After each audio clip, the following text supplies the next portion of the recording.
It's now my great pleasure to introduce to you our Member of Parliament, Jeremy Wright, or to give him his official title, the Right Honourable Jeremy Wright, MP QC, the Attorney General.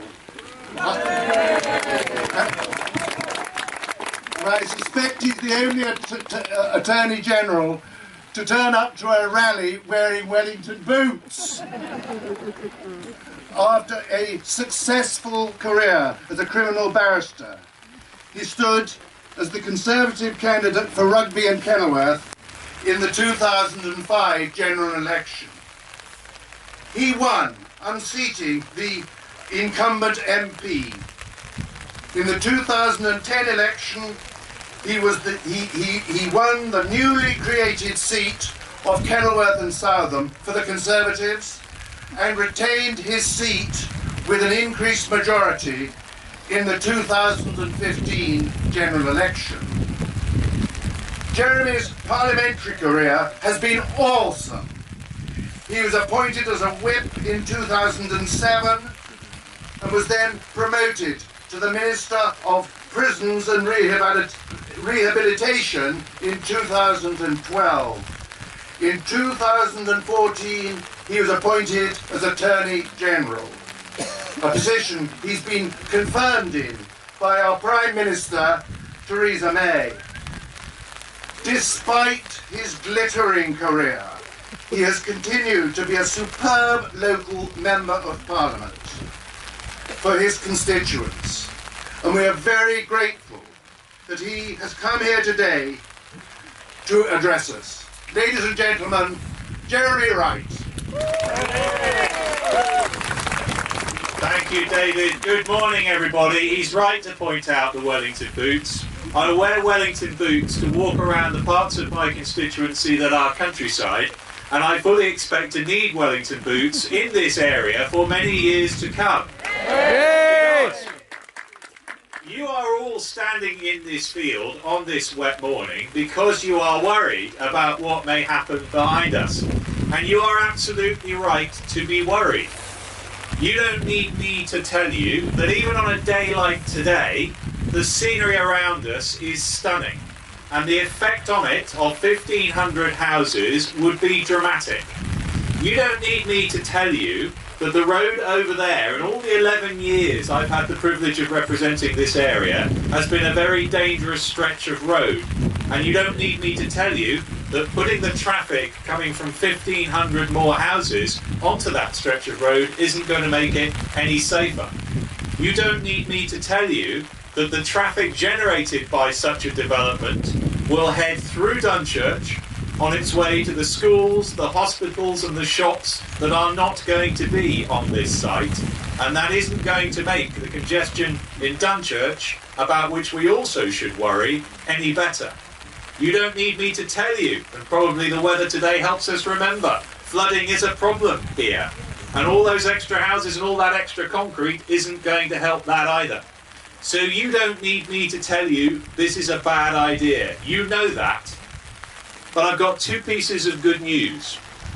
The first piece of good news is that Rugby Borough Council want to know what we think of this idea of yours of building a development on the land behind us. They've given us the opportunity to respond to a consultation, and we should all do that. We should take the opportunity to tell Rugby Borough Council what we think of this idea, and we should tell them not just what we think, but why we think it. So let's all respond to that consultation. But let's also press as hard as we can to have a little longer for that consultation to take place.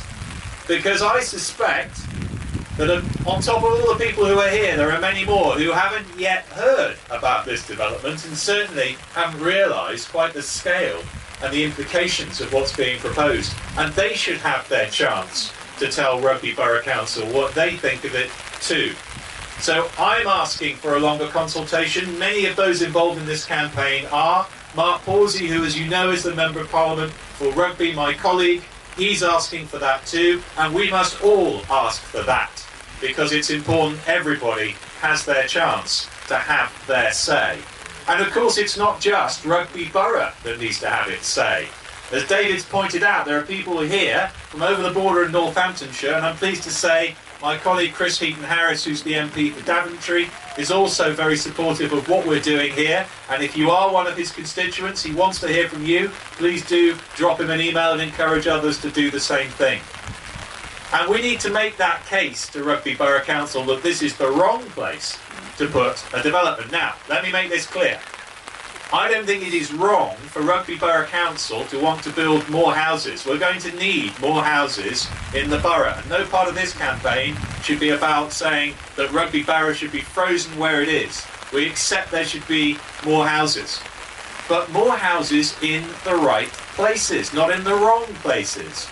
And that's about considering all kinds of things. One of the things that Rugby Borough is going to have to do is find some space for additional houses that Coventry can't accommodate within its own boundaries. Now, I've got no problem with us being good neighbours and helping Coventry out where we can. But here's a thought. If you're going to help Coventry with its housing, why don't you consider putting it a little closer to Coventry than just about the furthest point from Coventry within Rugby Borough where we're standing? Here, here. And wouldn't it be good if there was an alternative site that would be better than this to take just as many houses? Well, that's the second piece of good news. There is such a site. It's in Walsgrave, not very far at all from the boundary with Coventry. And not only is it closer to Coventry, but it'll also give us the opportunity to build more commercial developments on the same site, because the great thing about local plans is they shouldn't just be about houses, they should be about the jobs that go with those houses too. So we should be thinking about where to put commercial developments too. Can't do that, won't do that here, can do at Walsgrave. What else would the Walsgrave site give us? Huge improvements to the transport infrastructure, contributions to upgrades to the A46, a new access road into the Walsgrave Hospital. We won't get any of those benefits here.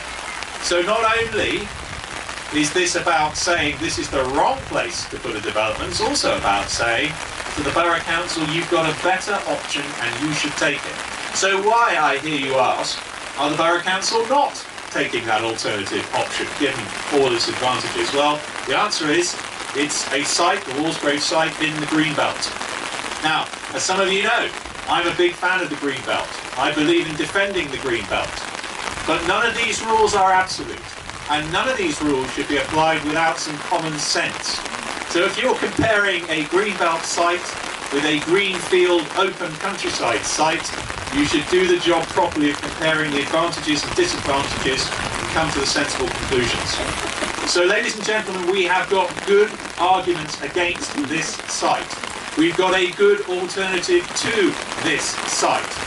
You have made your presence felt in this field this morning, in this weather, for which you deserve an awful lot of credit. But that is not good enough. You need to make your presence felt in the consultation too, and you need to tell your friends and neighbours to do the same. Because if you don't register your objection, Rugby Borough Council will conclude you have no objection. You're going to hear a bit more, I think, about exactly how you do that, but I encourage you to do it. Thank you for coming today, but please do more and make sure that we change Rugby Borough Council's mind. Thank you very much. Ladies and gentlemen, thank you very much indeed, Jeremy. I think perhaps the chap upstairs is trying to prove that this site is subject to flooding.